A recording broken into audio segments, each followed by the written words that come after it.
Kita lanjutin VT nomor 95 ya. Nah, ada yang pertanyaan, Pak, kalau misalnya emasnya World Bank itu didasarkan dari emasnya 3 kerajaan, Cina, Jepang, dan Indonesia, Mataram, berarti Indonesia kan ada kecenderungan untuk makmur setara dengan Cina dan Jepang. Loh lah iya. Loh gini loh Pak, saya jelasin ya backgroundnya ya. Orang itu harus ada yang disebut dinastinya itu apa. Kamu silsilahnya itu dari mana? Ya, sehingga kamu itu garis keturunannya siapa? Itu gitu loh. Kalau misalnya kamu keturunan Hawaii itu jadi Obama. Ya. Dia juga pernah tinggal di Indonesia. Itu adalah silsilah dia. Bapaknya dia orang Indonesia, Obama. Nah, itu adalah riwayat dia. Nomor 1 dinasti. Nomor 2 adalah prasasti.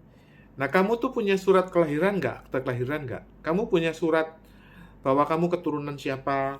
Kamu tahu nggak itu pohon silsilah kamu itu dibikin surat prasasti? Ada suratnya gitu loh. Yang ketiga trasti. Trasti itu kamu ada wasiatnya nggak? Gitu. Misalnya, kenapa kok haknya Mataram itu diserahkan pada Soekarno? Soekarno itu silsilahnya itu, dia besannya Mangkunegoro 6. Anaknya dia Sukmawati menikah dengan Mangkunegoro 9. Prasasti, Soekarno mendapat mandataris dari MPR. Yang ketiga trasti, dia punya wasiat gitu loh. Artinya dia itu diberi hak oleh Romo Sanjoyo. Ya, sehingga dia mewakili 416 kerajaan adipati di Indonesia. Itu Soekarno. Jadi Soekarno mendapatkan hak gitu loh. Kemudian jadi Soeharto. Nah, setelah Soeharto itu goro-goro tahun 98 bubar semuanya itu. Dibalik lagi, kembali lagi kepada Praja Sanjoyo. Nah, sekarang Pak, apakah Indonesia punya hak seperti Jepang dan Cina? Ngomong-ngomong soal hak ya punya. Masalahnya tapi gini loh Pak, ya. Untuk apa ya, misalnya gini deh ya, ini ada emas ya, 70.000 ton ya. Untuk apa? Tuk, tuk, tuk, tuk, tuk, tuk. Permisi Indonesia ya, kamu tak kasih ya gitu loh. Ya, untuk apa kan gitu loh. Harus ada asas manfaat gitu loh. Soekarno dulu itu dia ganyang Malaysia, dicabut, diganti Soeharto. Soeharto kerusuhan 98 dicabut.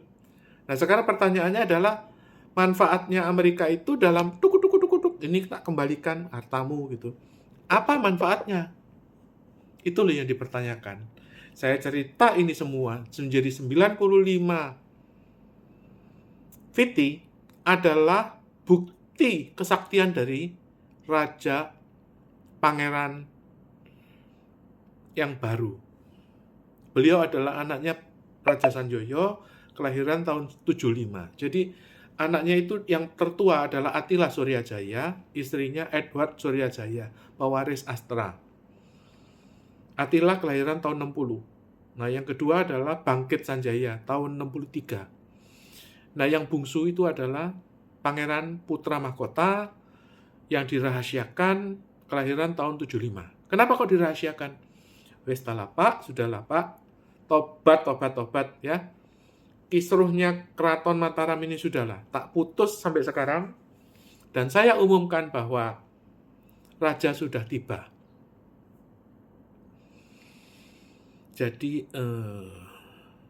kenapa kok saya sebut Raja? Jasanya dia itu ada 3 ya. 1,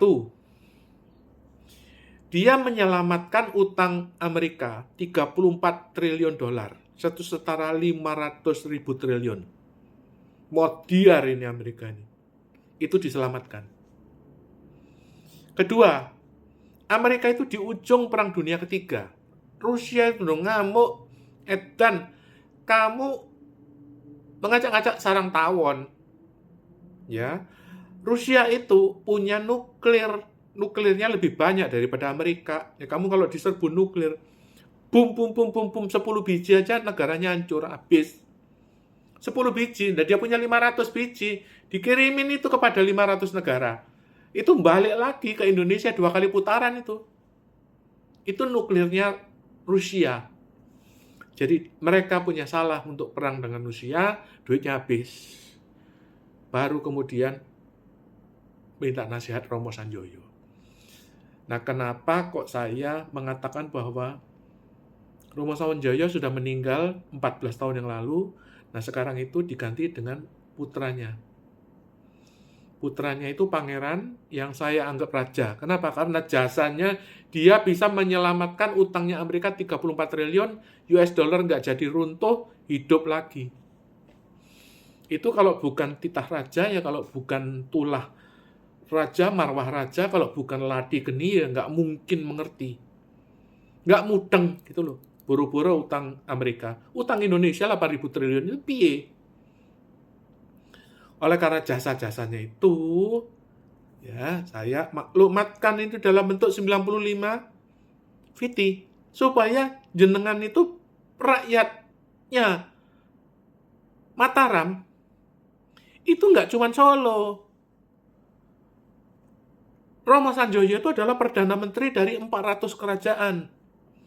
Kadipaten. Waktu itu kadipaten, bukan kerajaan. Kadipaten.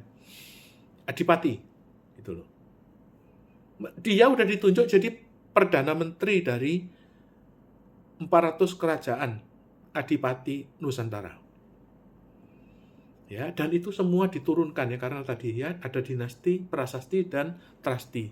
Ada akadnya sampai sekarang. Oleh karena itu, apa jasa-jasanya putra Raja Sanjoyo, putra bungsu? 1, Indonesia dipersenjatai. Sekarang kita punya Black Hawk, kapal fregat, kapal induk, kapal selam, helikopter Black Hawk, pesawat F-15, pesawat pembom B-52H. Itu adalah hak yang diberikan kepada raja yang baru atas jasanya dia menghidupkan World Bank yang sudah bangkrut. Artinya kembali kok bisa hidup lagi. Itu 1. Kedua, 2 kepres dihadiahkan kepada raja. Artinya raja itu bertitah ya untuk membubarkan rahasia judi online dan mafia timah.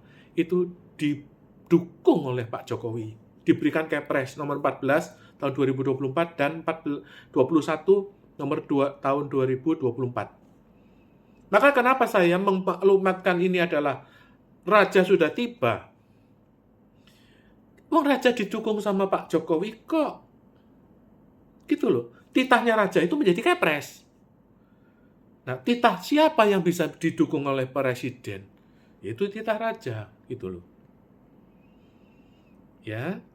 Ke depan, Bank Indonesia itu mulai menyalurkan kredit 81 triliun tiap bulan. Itu sudah 2 tahun Bank Indonesia itu puasa.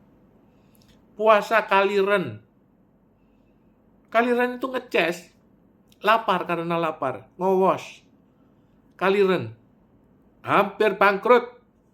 Utangnya nggak kebayar. Kok sekarang Bank Indonesia bisa menyalurkan kredit 81 triliun tiap bulan?